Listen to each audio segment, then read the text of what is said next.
Sir, ठाण्याचं राजकारण म्हणजे महाराष्ट्राचं राजकारण तुम्ही फार जवळून बघितलंय आणि फार पूर्वापार पाहिलंय. तुम्ही मला वाटतं राजकारणामध्ये कसे आलात हा प्रश्नही देखील मला पडलेला आहे, कारण कर संस्था, कर देय कर वगैरे, कर सल्लागार या सगळ्या गोष्टींमध्ये आपली मास्टरकी होती, आजही आहे.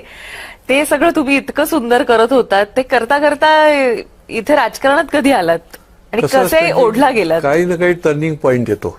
मी अतिशय आशिया खंडातल्या उत्कृष्ट कॉलेजमध्ये होतो. मला स्कॉलरशिप होती सिडनॅम कॉलेजमध्ये, आणि त्याच वेळेला जेव्हा इमर्जन्सी या देशावर आली तर त्यावेळेला मी दुसऱ्या किंवा तिसऱ्या वर्षाला होतो.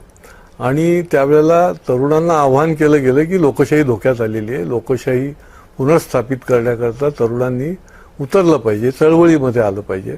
आणि का कुणास ठाऊक मलाही ती भावना झाली.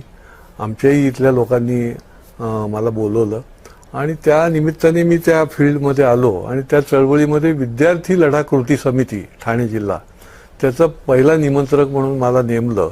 आणि त्याच्यातून मी इमर्जन्सी, त्याच्यानंतरच्या निवडणुका, त्याच्यानंतरचं काम, असं सगळं जे आहे पार्टीच्या 1980च्या स्थापनेपासून हे काम अतिशय लहान वयापासून सुरुवात केल्यामुळे हे काम जे आहे ते बघायला मिळालं. मी कर सल्लागार होतो.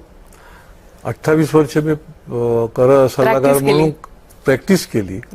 कारण की आमची आता शेवटी शिक्षकाच्या घरातला मी आहे आणि त्याच्यामुळे आम्हाला ही शिकवणच होती की अर्निंग सोर्स हा आपला स्वतःचा असला पाहिजे. राजकारण हा तुमची आवड आहे, राजकारण हा अर्निंग सोर्स असता कामा नये.